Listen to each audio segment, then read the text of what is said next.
Photography ചെറുപ്പം മുതലേ എൻ്റെ ഒരു പാഷനാണ്. സ്വന്തം ഇഷ്ടമുള്ള കാര്യങ്ങൾ ആരും നമ്മളെ കൈവച്ച് തരില്ല, നമ്മളിന്ന് ചെയ്യുക എന്നുള്ളതാണ്. അപ്പം ഞാനൊരു ചെറിയ ക്യാമറയും കൊണ്ട് സ്റ്റേജിലൊക്കെ കയറി ഫോട്ടോ എടുത്താൽ ആളുകൾ എന്തു പറയും, അത് അനുവദനീയമാണോ എന്ന് എനിക്ക് അറിയത്തില്ലായിരുന്നു. മഞ്ഞ്, അതാണ് ഞാൻ ആദ്യമായിട്ട് വായിക്കുന്ന പുസ്തകം. അന്ന് മുതലേ MT കാണണം എന്നുള്ള ആഗ്രഹം ഉണ്ടായിരുന്നു എനിക്ക്. പക്ഷെ ഒരുപാട് കാലമൊന്നും ഞാൻ കണ്ടിട്ടില്ല. എൻ്റെ പേര് സദ്ധി എന്നാണ്. ഞാൻ പോസ്റ്റൽ ഡിപ്പാർട്ട്മെൻറ്റിൽ നിന്ന് റിട്ടയർ ചെയ്ത ആളാണ്. ഫോട്ടോഗ്രാഫി ചെറുപ്പം മുതലേ എൻ്റെ ഒരു പാഷനാണ്. ഞാൻ ചെറിയ ക്യാമറ കൊണ്ട് ചുറ്റിനും നടന്ന് ഫോട്ടോ എടുക്കുക എന്നല്ലാതെ സീരിയസ് ആയിട്ട് ഫോട്ടോ എടുക്കാറുണ്ടായിരുന്നില്ല.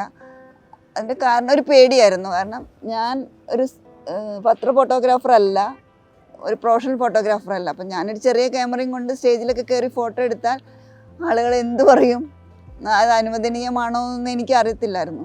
ആദ്യകാലത്തൊക്കെ ഞാൻ അങ്ങനെ ലൈം ലൈറ്റിൽ വരില്ലായിരുന്നു. ഫിലിം ക്യാമറ ആയിരുന്നല്ലോ.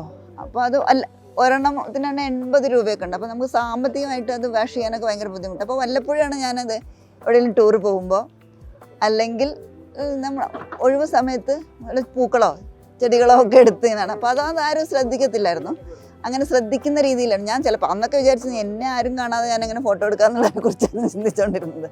എൻ്റെ മോളുണ്ടായതിന് ശേഷമാണ് കുറച്ചും കൂടി സീരിയസ് ആയി ഫോട്ടോ എടുക്കാൻ തുടങ്ങിയത്.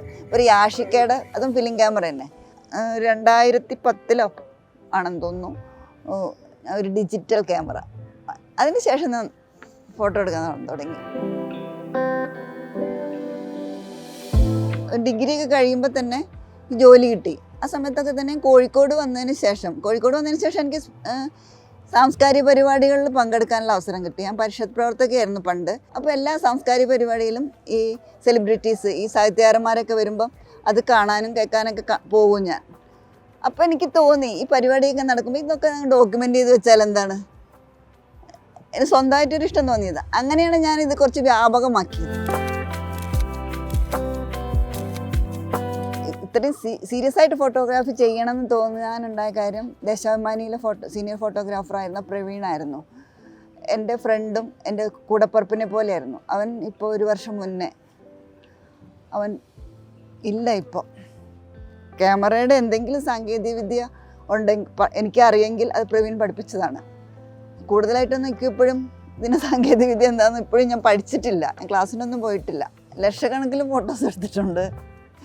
അതിൽ 1,18,000 ഫോട്ടോസ് ഞാൻ ഫയൽ ചെയ്യുന്നതിൻ്റെ ഇടയിൽ കോവിഡ് സമയത്ത് നമുക്ക് കുറച്ച് അവധി കിട്ടിയായിരുന്നു. ആ സമയത്ത് ഫയൽ ചെയ്യാൻ തുടങ്ങിയിരുന്നു. അപ്പോൾ 1,18,000 ഫോട്ടോസ് എൻ്റെ അടിച്ചുപോയി. അപ്പോൾ എനിക്ക് ഭയങ്കര സങ്കടമായിരുന്നു പഴയ ഫോട്ടോസൊക്കെ പോയപ്പോൾ.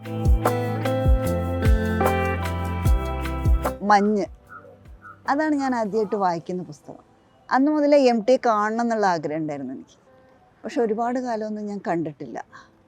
കുറേ കാലം കഴിഞ്ഞപ്പോൾ കോഴിക്കോട് കല്യാണമൊക്കെ കഴിഞ്ഞിട്ട് കോഴിക്കോട് വന്നപ്പോഴാണ് MTയുടെ പരിപാടികളൊക്കെ ഉണ്ടാകുമ്പോൾ ഇടയ്ക്ക് പോയി കാണുന്നത്. ഒന്നും ഫോട്ടോ എടുക്കാൻ എനിക്ക് പേടിയായിരുന്നു. MTയുടെ പടം ഞാൻ ഒളിഞ്ഞും തെളിഞ്ഞൊക്കെ എടുക്കുകയുള്ളൂ. അതുകൊണ്ട് തന്നെ എല്ലാം നല്ല പടമാണെന്നുള്ളത് എനിക്കറിയില്ല. എന്നാലും എനിക്കൊരു കുറച്ച് പടങ്ങളൊക്കെ കിട്ടിയിട്ടുണ്ട്. പിന്നെ പ്രോഗ്രാമൊക്കെ ഉണ്ടാകുമ്പോൾ ഞാൻ സ്റ്റേജിലിരിക്കുമ്പോൾ നമുക്ക് പടം കിട്ടും. അങ്ങനത്തെ പടങ്ങളൊക്കെയാണ്. അല്ലാതെ MTയുടെ കൂടെ നടന്ന് അങ്ങനെ പടം എടുക്കാൻ നമ്മൾ ന്യൂസ് ഫോട്ടോഗ്രാഫറൊന്നും അല്ലല്ലോ.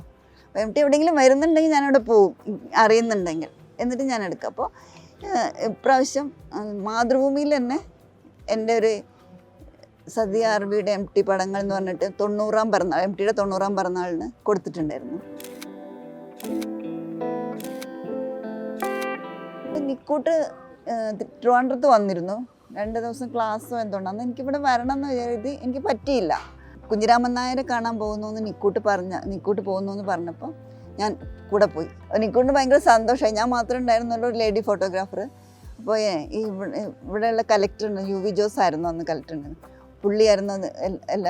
അപ്പോൾ പുള്ളിയുടെ അടുത്ത് ഇങ്ങനെ ഇരിക്കുമ്പോൾ ഞാനൊരു ഫോട്ടോ എടുക്കും. നിക്കൂട്ടി എന്നെ കൂടെ ഇരുത്തിയൊരു ഫോട്ടോ ഒക്കെ എടുത്തു. കായലേക്ക് വരണമെന്ന് ഞാൻ തീരുമാനിച്ചിരുന്നു. ടിക്കറ്റൊക്കെ എടുത്തു. നേരത്തെ ടിക്കറ്റ് എടുത്തു. 1 ദിവസം മുന്നേ വരണമെന്ന് കരുതിയിട്ട് ടിക്കറ്റ് എടുത്തു. പോകുന്നതും 1 ദിവസം കഴിഞ്ഞിട്ട്. കാരണം ഇവിടെ പക്ഷികളെ ഫോട്ടോ എടുക്കാം, പുഞ്ചക്കരിയൊക്കെ പോകാമെന്നുള്ള ഉദ്ദേശത്തിലായിരുന്നു. 1-ാം തീയതിയാണ് എൻ്റെ കാല് തിരിഞ്ഞു വീണുപോയി. ലിഗമെൻറ്റിന് എന്തോ പ്രോബ്ലം ആണ്. അപ്പോൾ കുരുക്കളെടുത്ത് പോയി കെട്ടിച്ചു. അപ്പോൾ കുറച്ച് നീരൊക്കെ കുറഞ്ഞപ്പോൾ ഞാൻ വരാൻ തീരുമാനിച്ചു.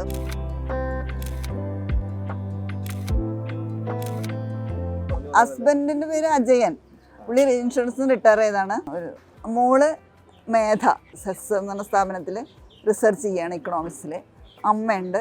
എൻ്റെ ഏറ്റവും സപ്പോർട്ട് ചെറുപ്പം മുതലേ സപ്പോർട്ട് ചെയ്തിരുന്ന എൻ്റെ ചെറിയമ്മയായിരുന്നു. ചിറ്റാന്നേ വിളിക്കുന്നത്. അവർ മരിച്ചുപോയി. അവരാണ് ക്യാമറ വാങ്ങിക്കാനൊക്കെ, എനിക്ക് ആദ്യം ക്യാമറ വാങ്ങിക്കാനൊക്കെ പൈസ തന്നത്. ഹസ്ബൻഡിൻ്റെ സപ്പോർട്ടില്ലെങ്കിൽ എനിക്ക് എന്തായാലും ഇതിന് പറയാൻ പറ്റില്ല. സ്വന്തം ഇഷ്ടമുള്ള കാര്യങ്ങൾ ആരും നമ്മളെ കൈവച്ച് തരില്ല. നമ്മളിന്ന് ചെയ്യുക എന്നുള്ളതാണ് നമ്മളെ പാഷൻ. നമ്മൾ മുന്നേ ഫോട്ടോഗ്രാഫി അല്ല, എന്താണെങ്കിലും ഡാൻസ് ആണെങ്കിലും പാട്ടാണെങ്കിലും എന്തായാലും നമ്മളതിനകത്ത് അർപ്പിതമാവണം.